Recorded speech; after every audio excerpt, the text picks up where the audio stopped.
Welcome to the channel. So today's video is going to be covering 5 poorly designed and annoying features of the Polaris Sportsman 850 and 1000 XP. I also have video covering my 7 likes and dislikes on these same ATVs, so please check that out. I'll link it in the upper cards in the upper right. So let's get on with the video. Let's take a look. So, 5 most annoying features of the Polaris Sportsman, or Polaris ATVs in general, because this has been passed down throughout the Polaris generations of machines. And the first one's going to be historically bad sealing of the front and rear storage compartments. That's these guys right here. Once you hit the trails, these storage compartments fill up with water and debris. No matter what you do, even though there's a nice generous seal, foam seal on the inside here, it's not enough. It's just a poor design. There's just too much flex and play in the storage compartment cover. I mean, it looks like it would be a good design, but it just isn't. Okay, and they still haven't got that right. And as soon as you go take a ride with some water, some dust, some debris is going to get in there no matter what you do. As you can see, all the stuff in here gets pretty dirty on a daily basis. It doesn't matter how tight you cinch this up, it's still not going to work as intended. So that's one thing that bothers me. Same thing with the rear. This has the same issue, the same kind of foam seal. The OEM drain plug, I actually replaced it with a solid rubber one, silicone type, and that helped a little bit, but there's still water that gets through the top on these storage compartments no matter what. So the front and rear completely have bad sealing, and that's a poor design in my book. They could have done a better job at sealing off these compartments. They are a great idea, don't get me wrong. I love having this storage space that's kind of contained in a way from everything else, but it's just executed in a poor manner, and they're not watertight, they're not dust tight. There's no kind of like there's no relying on these things to seal at all. So that was number 1. Let's move on to number 2. Number 2 is going to be, there's a ton of play in the steering column on these machines from the factory. So I'm talking about like a vertical play. When you pick up on the handlebars, you can feel it. It's like a up and down. It's like the bushing design or something. How they engineered the bushing is kind of loosey-goosey, and it has a lot of up and down vertical play. Same thing with my wife's machine here. This is an 850.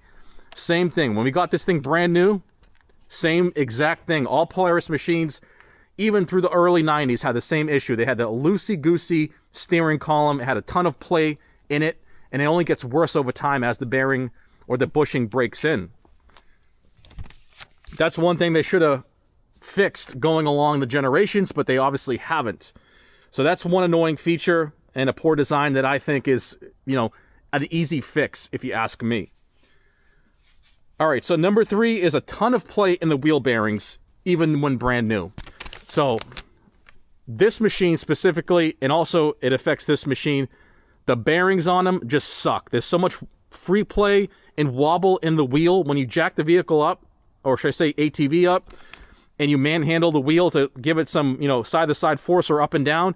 It feels like it's a worn-out wheel bearing, okay, even though it was brand new, and it felt like that ever since day one. Same thing with my wife's 850. These wheel bearings suck. They have a ton of play, a ton of clearance, a ton of tolerance, whatever you want to call it. But on a brand new machine, they should be nice and tight. You shouldn't be able to like grab the wheel and shake it and rattle around, and it give you the impression that you have a worn out wheel bearing already when you have a brand new $13,000 machine. And that also leads me to the fact that it's hard to grease these wheel bearings. So in order to grease these wheel bearings, you have to take apart the wheel. You have to take apart the hub, take the rotor off, take the brake caliper off, take all that stuff off, and buy a special tool.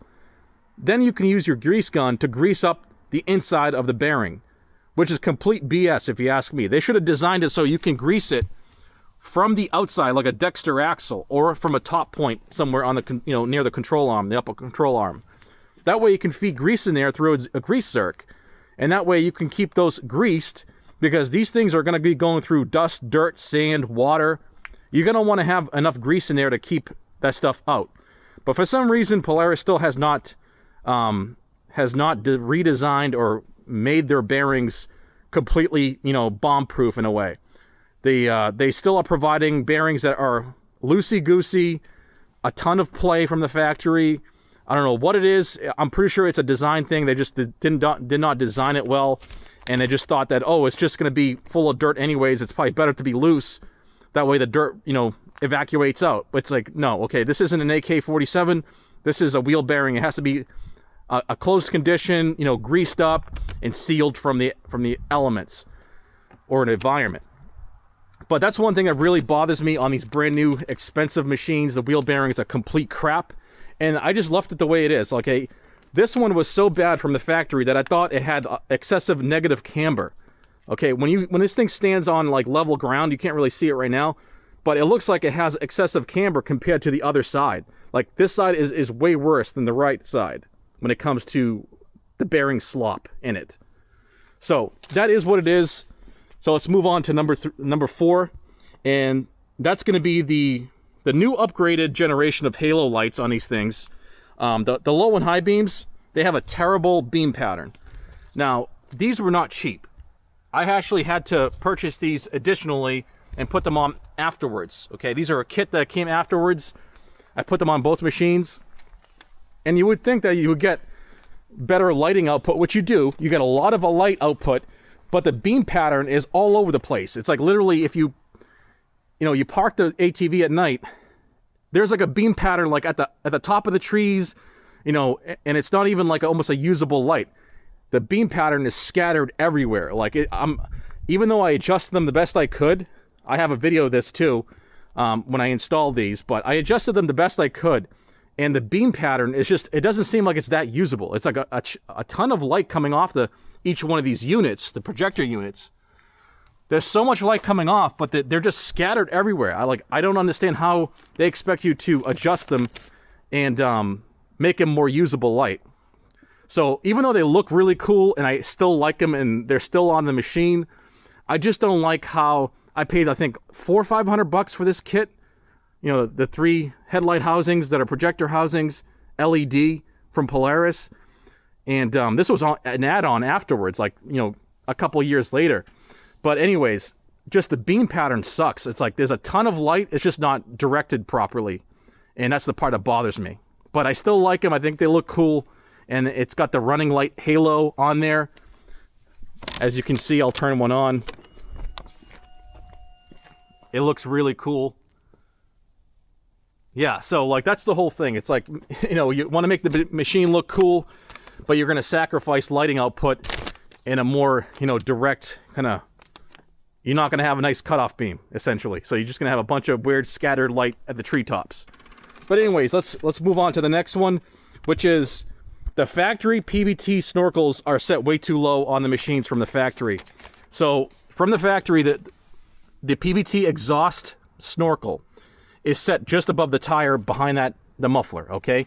And every time you go through water just about the height of the tires, your machine is going to stop because the belt is going to be slipping because it is fully wet.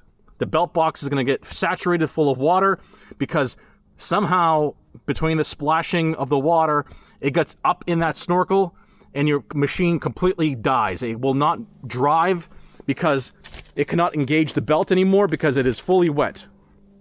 And when that happens, which it has, it is the most like hopeless feeling. You like have this expensive machine that you just drove into a water puddle, okay, just about the height of the tires, and it gave out. Okay, that's a terrible feeling. So I don't understand why they wouldn't just raise the height of that to right below the seat or something, or make it so it's a, you know, a stealth snorkel like I have installed here. I have custom stealth snorkels I installed that relocates the intake and the exhaust right up here underneath the headlight pod. That way, having it up here eliminates water splashing underneath here and getting into your PVT box and causing you to slip your belt and to have no traction, no drive, and pretty much be useless dead in the water. So my stealth snorkel kit runs all the way to the top here. I have a video on that as well. Check out my playlist. I have all sorts of videos covering the upgrades I did on these machines. But that there was the 5th one, is that the PVT snorkel sucks, including the intake, which is just about right above the engine, and it just ingests hot air. But yeah, bad design on the PVT system, I think. They've had so many generations of these machines, they still couldn't get it right. All they have to do is just plummet to the front of the machine and higher up, and they'll be good to go. All right, so that there is the 5 most annoying things about a Polaris Sportsman that I think. Let me know what you think down below the video. Don't forget to check out my 7 likes and dislikes of the Polaris Sportsman 850 and 1000 XP. I want to thank you guys for watching, and I'll see you on the next one.